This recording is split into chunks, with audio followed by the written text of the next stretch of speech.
Trinetra Churu update में आपका स्वागत है। देश के साथ साथ आज पूरे जिले भर में ईद का त्योहार हर्षोल्लास के साथ मनाया गया।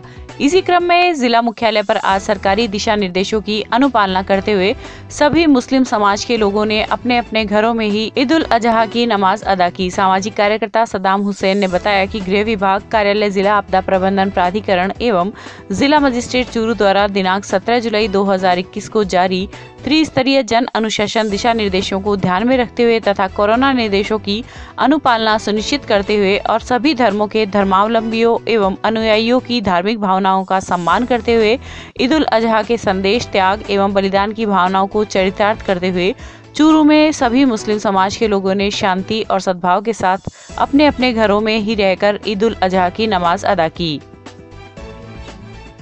आज ईद उल अजहा के अवसर पर मैं सभी देशवासियों को ईद उल अजहा की दिली मुबारकबाद पेश करना चाहूँगा।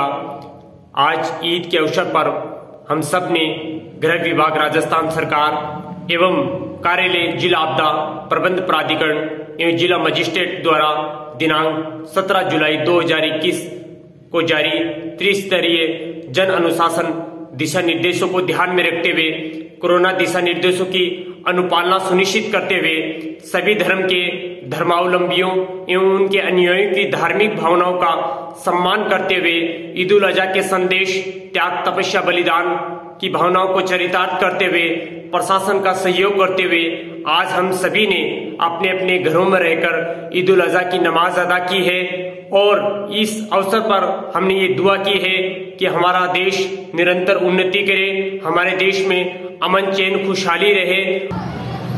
पहले तो सभी देशवासियों को, चूरू शहरवासियों को ईद की बहुत बहुत मुबारकबाद देना चाहता हूँ। और सभी ने हम अपने घर में ही ईद की नमाज अदा की है। सभी शहरवासियों से निवेदन है कि सभी अपने अपने घरों में ईद की नमाज अदा करें और कोरोना गाइडलाइन के चलते हुए अपना ध्यान रखें। वो ईद उल अजहा की मुबारकबाद। सरकार द्वारा कोरोना गाइडलाइन की पालना करते हुए हम सभी ने ईद उल अजहा की नमाज घर पर ही अदा की। और आप सभी से अपील है, सरकार द्वारा कोरोना गाइडलाइन की पालना करते हुए आप सभी घर पर ही नमाज अदा करें। मैं सभी देशवासियों को सबसे पहले तो ईद मुबारक देना चाहूँगा। और हमने सरकार की गाइडलाइन के हिसाब से घर पे ईद की नमाज अदा की है और देश के अमन और सुकून के लिए दुआ की है कि अल्लाह ताला हमें इस बीमारी से मुक्त करे। और इसी बीमारी के लिए हमने दुआ की है। तो मैं यही चाहूँगा कि सभी गाइडलाइन का ध्यान रखें और 1 गज की दूरी बना के रखें। सबसे पहले तो मैं पूरे भारतवासियों को ईद उल जुहा की मुबारकबाद देना चाहूँगा। मेरे सभी देशवासियों को ईद मुबारक। और भारत सरकार ने, राजस्थान सरकार ने जो गाइडलाइन हमें दी है कि भाई कोरोना का गाइडलाइन का पालन करें, स्वच्छता का ख्याल रखें, साफ सफाई का ख्याल रखें, दूरियां बना के रखें, तो हमने उसका पालन किया है। और हमने नमाजें भी अपने घरों पे अदा की है। और रब ताला से हमने दुआ की है कि अल्लाह ताला इस बीमारी से पूरी दुनिया से इसको ख़त्म कर दे। और हमारे देश के लिए हमने दुआ की है कि हमारा देश भारत महान में अमन और चैन रहे और सभी से भाईचारा रहे। और यही हम अल्लाह ताला से दुआ करते हैं कि हम सबको एक रखे। और जय हिंद। सबसे पहले तो मैं पूरे देशवासियों को मेरी तरफ से ईद मुबारक कहना चाहूँगा। और हमने कोरोना गाइडलाइन की पालना करके ईद की नमाज घर पे अदा की है। और मैं सभी को बोलना चाहूँगा जो भी है कि ईद की नमाज अपने घर पे अदा करे और कोरोना गाइडलाइन की पालना करे, 1 गज की दूरी बना के रखे, मास्क रखे। वहीं तारानगर में भी मुस्लिम समाज के लोगों ने कोविड गाइडलाइन को ध्यान में रखते हुए ईद उल अजहा की नमाज अपने घरों में ही पढ़ी। समुदाय के लोगों का कहना है कि पूरा देश कोरोना जैसी महामारी से जूझ रहा है। हम सब लोगों ने खुदा से यही दुआ की है कि देश और दुनिया से इस महामारी को खत्म करे तथा पूरे देश में अमन चैन बना रहे। इस दौरान भाजपा अल्पसंख्यक प्रदेश उपाध्यक्ष जमरदीन तेली ने त्योहार की महत्वता बताते हुए शुभकामनाएं प्रेषित की। सभी देशवासियों को ईद उल जुहा की ढेर सारी बधाई, शुभकामनाएं। आज का दिन बड़ा ही सुहावना दिन, हमारे बड़े ही खुशी का दिन है। इस दिन के बलि जो दी गई है वो कोरोना जैसी महामारी बीमारी को भगाने के लिए काम आती है, मानव की रक्षा के लिए काम आती है। अल्लाह से आज दुआ की गई, घर में अपने अपने घरों में इबादत की गई। अल्लाह के सामने हाथ उठाए गए और अल्लाह से माफ़ी मांगी गई कि हमसे कहीं गलतियां हुई, हमारी माफ़ कर दे अल्लाह, और जो मानव को नुकसान हुआ है एक वर्ष में उनके आगे ऐसा नुकसान ना हो हमारा, और ऐसी बलि के माध्यम से हमारी सारी गलतियों को माफ़ करते हुए आगे हमें सुख और चैन के भाईचारे के साथ, अमन चैन के साथ हमारे मुल्क की हिफाजत फरमाए। जय हिंद, जय भारत। चूरू शहर में ईद उल जुहा पर्व पर मुस्लिम बंधुओं को शहर के लोगों ने घर घर जाकर मुबारकबाद दी। इस अवसर पर रियाजत अली खान ने बताया कि आज इस पर्व पर एक दूसरे को पर्व की मुबारकबाद देकर देश में अमन चैन की दुआएं मांगी जा रही है। मुस्लिम बंधुओं ने सुबह की नमाज अदा कर एक दूसरे को गले मिलकर मुबारकबाद दी।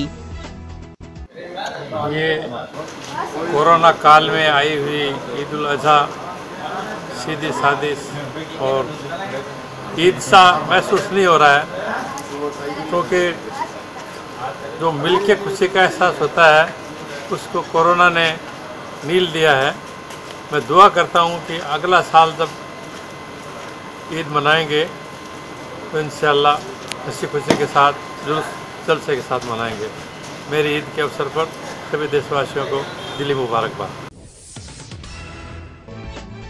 चूरू के गांव खंडवा में आज नेहरू युवा केंद्र चूरू एवं जिला युवा अधिकारी MR जाखड़ की प्रेरणा से 11,000 वृक्षारोपण कार्यक्रम संयोजक पर्यावरणविद नीरज जागीड़ के सौजन्य से सघन वृक्षारोपण का कार्यक्रम किया गया। पर्यावरण मित्र कृष्ण कुमार सैनी ने कहा कि जिले में वृक्षारोपण किया जाना एवं एक साथ 11,000 वृक्षारोपण करना अपने आप में एक रिकॉर्ड है। वर्तमान समय में वृक्षारोपण करना हम सबकी नैतिक जिम्मेदारी है। इस दौरान मुख्य अतिथि जिला प्रमुख वंदना आर्य, विशिष्ट अतिथि पूर्व जिला प्रमुख हरलाल सहारण, भाजपा के पूर्व जिला अध्यक्ष बसंत शर्मा व चूरू पंचायत समिति प्रधान दीपचंद राहड़ की गरिमा में उपस्थिति में वृक्षारोपण किया गया। कार्यक्रम में सहयोगी एवं कार्य योजना युवा मंडल जिला अध्यक्ष नेमीचंद जांगीड़ ने की। वृक्षारोपण अभियान के तहत आज नेहरू युवा केंद्र चूरू द्वारा 11,000 पौधे चूरू जिले के विभिन्न गांवों में लगाए जाएंगे। आज का ये जो कार्यक्रम था, जिसका ओपनिंग हमारे जिला प्रमुख जी और अन्य जनप्रतिनिधियों ने किया है, यह खंडवा गांव में किया गया है, जिसमें 500 पौधे एक साथ लगाए गए हैं और यह निर्णय लिया गया है कि गांव का प्रत्येक व्यक्ति इन पौधों का संरक्षण करेगा और इनको समय समय पर पानी भी देगा, ताकि ये पौधे जीवित रह सके और आने वाले समय में हमारे हर गांव में इस तरह के सघन वन के क्षेत्र, वो चाहे सार्वजनिक भूमि जैसे कल्याण भूमि हो या दूसरे सार्वजनिक जगह जैसे स्कूल या जलाशय हो, उनके इर्द गिर्द इस तरह के वृक्षारोपण लगाए जाएंगे, ताकि गांव में इस तरह की अच्छी प्रैक्टिसेस को लेकर सकारात्मक माहौल बन सके। पेड़ पालने के बराबर, अभी एक वक्ता ने कहा था कि एक बच्चा पालने के बराबर है। आप यहाँ आए हो और पेड़ लगाने आए हो, तो इस पेड़ को आज आप देख रहे हो। एक महामारी आई थी, 1 साल से चल रही है। ऑक्सीजन की कमी से अपने नौजवान चले गए, बूढ़े माता पिता चले गए, और ये ऑक्सीजन का काम ये पेड़ देता है। इससे बहुत ज़रूरी है आप इस पेड़ को लगाना, और इस काम को हाथ में नौजवानों ने लिया है, मैं बधाई दूंगा। रतनगढ़ के राजकीय जालान कॉलेज में आज राष्ट्रीय सेवा योजना इकाई के संयुक्त तत्वावधान एवं हरियाली मिशन के अंतर्गत पौधरोपण का आयोजन किया गया। इस दौरान प्राचार्य कल्याण सिंह चारण, कार्यक्रम अधिकारी डॉक्टर सुशील त्यागी, डॉक्टर AP गुप्ता आदि द्वारा वृक्षारोपण किया गया तथा स्वयंसेवकों द्वारा 5-5 पौधे लगाने का संकल्प भी लिया गया। इस मौके पर डॉक्टर त्यागी ने कहा कि पौधरोपण का यह कार्यक्रम व्यापक स्तर पर चलाया जाएगा तथा औषधीय पौधे भी रोपित किए जाएंगे। भारत की कम्युनिस्ट पार्टी मार्क्सवादी तहसील कमेटी की बैठक आज सरदारशहर के स्थानीय किसान मजदूर भवन में कामरेड हनुमान बरोड़ की अध्यक्षता में हुई। बैठक में राज्य कमेटी सदस्य कामरेड छगनलाल चौधरी व जिला सचिव मंडल सदस्य इंद्राज सिंह पर्यवेक्षक के रूप में उपस्थित रहे। इस दौरान किसान आंदोलन व पार्टी के सम्मेलन पर चर्चा की गई। इस अवसर पर जीवन राम मेघवाल, डूंगर बेनीवाल, उमाराम पोटलिया आदि सदस्य उपस्थित थे।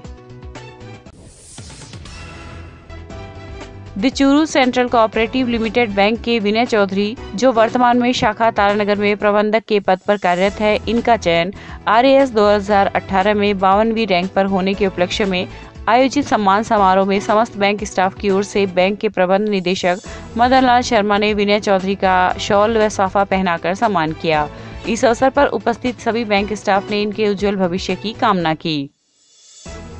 के प्रबंधक श्री विनय चौधरी का RS जैसी प्रतिष्ठित परीक्षा में 52वीं रैंक के साथ चयन हुआ है। इस अवसर पर बैंक परिवार की तरफ से आज इनका सम्मान किया गया और इस अवसर पर मैं बैंक परिवार की तरफ से इनके उज्जवल भविष्य की कामना करता हूं कि आगे भी इसी प्रकार ये तरक्की करते रहे और थोड़े से काल के लिए इन्होंने हमारा साथ सर्विस करने का इनको मौका मिला। इसको इस स्नेह को प्यार को आगे बनाए रखे और भविष्य में जहाँ भी जिस पद पर भी रहे हमारे साथ जुड़ाव रखे। इन कामनाओं के साथ मैं इनको बहुत बहुत बधाई और आभार व्यक्त करता हूँ। रतनगढ़ के वार्ड संख्या 24 में गोरसियों की ढाणी स्थित स्कूल के सामने ऑटो टिपर की टक्कर से एक बिजली का पोल टूट गया। जैसे ही बिजली का पोल नीचे गिरा तो तारों के खिंचाव के कारण 2 और पोल क्षतिग्रस्त हो गए। गनीमत यह रही कि दुर्घटना में किसी भी प्रकार की जनहानि नहीं हुई। पार्षद लालचंद प्रजापत ने डिस्कॉम के अधिकारियों को घटना की सूचना दी। प्रजापत ने बताया कि संगम विहार कॉलोनी क्षेत्र में बिजली का कार्य चल रहा था, जिसके कारण उक्त स्थान पर भी बिजली आपूर्ति बंद थी, नहीं तो बड़ी दुर्घटना घटित हो सकती थी। करीब 4 घंटे बाद पोल को बदलकर बिजली आपूर्ति को सुचारू किया गया। पर्यावरण प्रेमी हीरालाल नोखवाल की 8वीं पुण्यतिथि पर उनकी स्मृति में आज गांव घांगू के श्री बैकुंठ मुक्ति धाम में उनके परिजनों द्वारा पौधरोपण कार्यक्रम का आयोजन किया गया। इस दौरान शीशम, बकायन, सीरस, नीम, गुलमोहर सहित अन्य 101 छायादार पौधे लगाए गए। वृक्षारोपण का शुभारंभ करते हुए घांगू सरपंच विमला देवी दर्जी ने कहा कि अगर प्रकृति के उपकार के बदले हम प्रकृति को कुछ देना चाहे तो हमें पौधे लगाकर धरती का श्रृंगार करना चाहिए। इस अवसर पर सहायक निदेशक जनसंपर्क कुमार अजय, विनीत कुमार राहड़, वासुदेव सिहाग सहित ग्रामीण व युवा मौजूद थे। हर वर्ष की तरह इस वर्ष भी आदरणीय हीरालाल जी नौखवाल की स्मृति में उनके मित्रों और परिजनों द्वारा 101 पौधे लगाए गए हैं। बहुत ही अच्छी बात है कि पूरे ज़िले की तरह जो है यहाँ भी गांव घांगू में भी पौधरोपण के प्रति बहुत उत्साह दिखाई दे रहा है और लगातार पौधरोपण जारी है। इसी सिलसिले में आज नौखवाल जी की स्मृति में उनके परिजनों द्वारा उनके पुत्र श्री बीरबल जी नौखवाल की पहल पर और ये पौधरोपण किया गया। हर वर्ष ये पौधरोपण किया जाता है और पिछले वर्षों के पौधे भी हम यहाँ देख रहे हैं कि यहाँ खूब सारे पौधे लगे हुए हैं। ये बहुत ही नेक पहल है। हम सभी लोगों को ज़्यादा से ज़्यादा पौधे लगाने चाहिए ताकि हम प्रकृति का संरक्षण कर सकें। प्रकृति हमें बहुत कुछ देती है, हमें भी प्रकृति की ओर लौटाने के लिए, प्रकृति के प्रति अपनी कृतज्ञता ज्ञापित करने के लिए ज़्यादा से ज़्यादा पेड़ लगाने चाहिए। आज घांगू के सार्वजनिक शमशान भूमि श्री बैकुंठ धाम में पर्यावरण प्रेमी रहे स्वर्गीय हीरालाल जी नौखवाल की स्मृति में 101 पौधे लगाए गए हैं। हीराराम जी ने अपने जीवन में काफ़ी पौधे लगाए। अब उनके सुपुत्र बीरबल जी नौखवाल और गांव के नौजवानों ने उनकी स्मृति में प्रतिवर्ष पौधारोपण किया जाता है।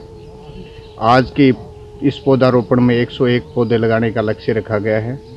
आगे भी ऐसे आयोजन उनकी स्मृति में किए जाते रहेंगे। आज ग्राम घांगू के मुक्ति धाम में पौधारोपण का कार्यक्रम रखा गया।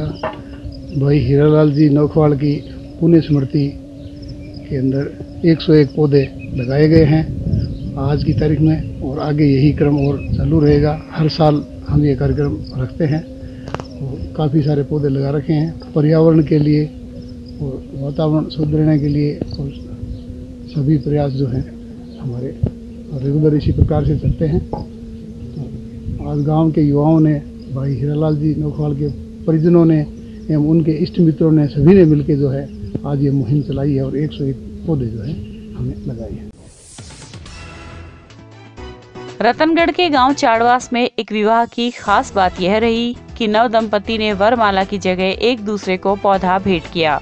अनूपगढ़ निवासी लालचंद सेन के पुत्र किशन सेन की शादी चाड़वास निवासी रमेश सेन की पुत्री ममता के साथ हुई। वहीं मंडप में 7 फेरे दाम्पत्य जीवन के वचन निभाने के साथ साथ 8वां फेरा पर्यावरण को बचाने के लिए भी लिया गया। इस दौरान बारात में शामिल लोगों को वर वधु पक्ष की ओर से उपहार स्वरूप एक पौधा भी भेंट किया गया। जिला मुख्यालय स्थित कोतवाली पुलिस थाना चूरू में ईद उल अजहा के 1 दिवस पूर्व मंगलवार को शांति समिति की एक बैठक आयोजित की गई।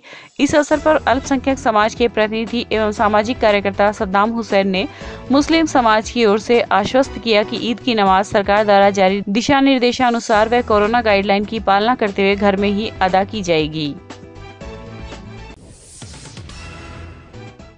गोपालपुरा पहाड़ी से गिट्टी भरकर बीकानेर जा रहा ट्रक आज रतनगढ़ के मेगा हाईवे पर सुरेंद्र कटेवा की ढाणी के आगे पलटी खा गया। गिट्टी के सड़क पर बिखर जाने के कारण 15 मिनट तक हाईवे का ट्रैफिक प्रभावित रहा। घटना में कोई हताहत नहीं हुआ।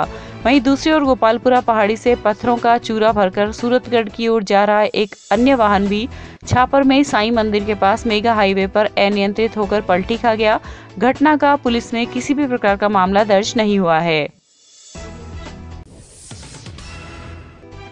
30 वर्षीय विवाहिता का गला दबाकर हत्या कर देने का आरोप लगाते हुए एक पिता ने अपने ही दामाद के खिलाफ पुलिस में मामला दर्ज करवाया है। मामला रतनगढ़ तहसील के गांव गुसाईसर में मंगलवार का है। पुलिस ने बताया कि सरदारशहर तहसील के गांव पुनरीसर छोटा के रामरिक जाट द्वारा दी गई रिपोर्ट में लिखा है कि उसकी 30 वर्षीय पुत्री की शादी करीब 11 साल पहले गुसाईसर निवासी एक व्यक्ति के साथ हुई थी। पिछले कुछ दिनों से पति पत्नी के बीच लड़ाई झगड़ा चल रहा था। मंगलवार को उसके दामाद ने उसकी बेटी की रस्सी या फिर तार से गला दबाकर हत्या कर दी। वहीं इस मामले में आरोपी स्वयं राजकीय अस्पताल में जहर देने की बात कहते हुए भर्ती हुआ था। प्रकरण की जांच सीआई मनोज मूंड कर रहे हैं। परिवार प्रार्थी है रामरख सन ऑफ लिच्छी राम जाट निवासी पुनरीसर छोटा तहसील सरदारशहर। इन्होंने एक ये लिखित रिपोर्ट दी है कि मेरी बेटी संगीता की शादी करीब 11 साल पहले विद्याधर निवासी गुसाईसर के साथ हुई थी। शादी के बाद से ही ये विद्याधर उसको परेशान करता था, उसका पति है जो परेशान करता था। आज उसे ये इसके विद्याधर के परिवार वालों ने सूचना दी कि उसकी बेटी संगीता ने जहर खा लिया है, जिस पर हम लोग यहाँ पहुँचे। यहाँ पहुँचकर देखा कि उसके गले में गला घोंटने के निशान है और शरीर पर चोटें लगी है, जिस पर इस रामरख द्वारा प्रस्तुत इस लिखित रिपोर्ट पर धारा 302 आईपीसी के तहत मुकदमा दर्ज करके मेडिकल बोर्ड के द्वारा पोस्टमार्टम करवाया जा रहा है तथा आगे अनुसंधान किया जाएगा। सर, युवक का क्या कहना है इस बारे में, कुछ बात हुई? युवक भी सुबह जब इसके युवक के परिजन इस दोनों को इसकी युवक जो इसका पति है मृतका का विद्याधर, उसको और उस मृतका दोनों को यहाँ हॉस्पिटल लेके आए। जो ये विद्याधर है इसका पति है, ये भी अभी यहाँ अपने चिकित्सालय में इसमें एडमिट है। उसको कुछ वो उल्टी होने के या इस तरीके की वो बता रहा है, उससे अलग से पूछताछ की जाएगी।